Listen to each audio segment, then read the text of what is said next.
अस्सलामु अलैकुम वरहमतुल्लाहि वबरकातुहू। ये इसमें मस्दर की बयान है और ये सबक नंबर 2 है। इसमें नकरा की 8 किस्मों में के दूसरा ये किस्म है। इसमें नकरा की 8 किस्म है, उसमें का ये दूसरा है। इसमें ज़ात कल बताए थे और ये इसमें मस्दर की बयान है और सबक नंबर 8 का ये दूसरा पार्ट है। उर्दू कवायद आसान लफ्जों में आप देख लीजिए। इसमें मस्दर वह इसम है। इसमें मस्दर समझ लीजिए कौन सा इसम है जो किसी काम के करने या होने के नाम को बला ताल्लुक जमाना में जाहिर करे। जमाना जाहिर करे उसको क्या कहते हैं?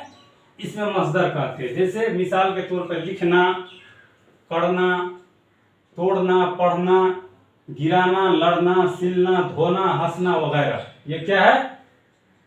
लिखना। ये देखिए, लिखना में जमाना जाहिर हो रहा है, करना में जमाना जाहिर हो रहा है, तोड़ना में जमाना जाहिर हो रहा है, पढ़ना में जमाना जाहिर हो रहा है, गिराना में जमाना जाहिर हो रहा है, लड़ना में जमाना जाहिर हो रहा है, सिलना जमाना जाहिर हो रहा है, धोना क्या है? ये जमाना जाहिर हो रहा है कि नहीं हुआ? हंसना, ये इसमें भी जमाना जाहिर हो रहा है।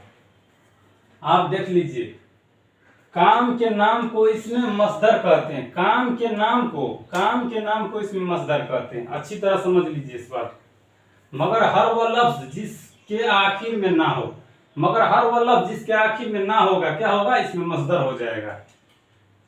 जैसे किसी काम के नाम को जाहिर करे और अगर ना गिराया जाए तो फिल अम्र बन जाए। यानी कोई भी लफ्ज ऐसा होगा जिसके आखिर में ना लगा होगा तो क्या हो जाएगा? इसमें मस्दर हो जाएगा। मगर ना गिराने से फेल अम्र भी बन जाना चाहिए। अगर फेल अम्र नहीं बनेगा तो वो क्या होगा? इसमें मस्दर नहीं होगा। मसलन मिसाल के तौर पे देख लीजिए, मसलन लिखना, इसमें मस्दर है। ये लिखना ले लीजिए, इसमें क्या? इसमें मस्दर है, क्योंकि ये लफ्ज किसी काम के नाम को जाहिर करता है और उसमें जमाना भी पाया जाता है। अगर उसका ना गिराया जाए तो क्या होगा? लफ्ज लिख बनता है। जैसे लिखना है, ये लिखना लिखा हुआ है, लिखना। तो मान लीजिए यहां लिख देते हैं आप, ये लिखना हो गया। देखिए यहां लिखते हैं लिखना, ये लिखना लिखे और इस लिखना को ना को हम गिरा दिए तो ये क्या हो गया? लिख हो गया। लिख क्या है? ये जमाना किस जमाना? फेल अम्र में पाया जाता है। तो इसी तरह किसी भी लफ्ज के आखिर में ना होगा तो वो क्या होगा? इसमें मस्दर होगा। मगर उसके ना को गिरा के देखेंगे। अगर उसके ना के गिरा के वो फेल अम्र के जमाना में पाया जाए, यानी काम के हुक्म देने के जमाने में अगर पाया जाए तो वो क्या हो जाएगा? इसमें मस्दर हो जाएगा। इसको ध्यान से देखिएगा, ना गिरा के देखने से। ये नहीं ऐसा कि और भी चीज देख लीजिए। जैसे मान लीजिए किसी का नाम ऐसा हो जाए कि जैसे मान लीजिए साना, तो साना के ना को गिरा देने से क्या होता है? फेल अम्र बन जाएगा, नहीं होगा। तो मान लीजिए यहाँ मिसाल दिया हुआ है कि जो फेल अम्र है, यानी जिसके ना गिरा देने से क्या हो जाएगा? फेल अम्र बन जाएगा। तो वह क्या हो जाएगा? इसमें मस्दर होगा। मगर यहाँ मिसाल में देख लीजिए, मगर चूना इसमें मस्दर नहीं है। चूना में भी तो ना है, ये क्यों नहीं है इसमें मस्दर? तो अगर देख लीजिए, अगरचे उसके आखिर में ना है, चूना उसके आखिर में क्या है? ना है, क्योंकि ये लफ्ज किसी काम के नाम को जाहिर नहीं करता। चूना किसी नाम के काम को जाहिर करता है या उसमें कोई जमाना है। ये न किसी काम को नाम के जाहिर करता है, न इसमें जमाना है, बल्कि ये एक शय का नाम है, एक चीज का नाम है। क्या है?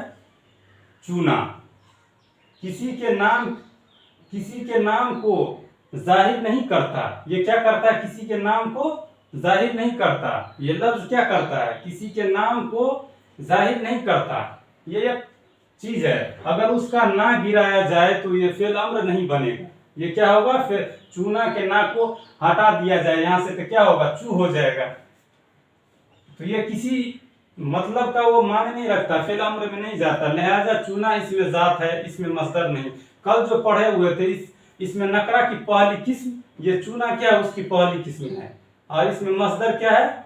आप इसको अच्छी तरह और समझ लीजिए। इसमें मस्दर आपसे पूछा जाए क्या है तो जो किसी काम के करने या होने के नाम को बला ताल्लुक जमाना जाहिर करे उसको क्या कहेंगे, इसमें मस्दर कहेंगे।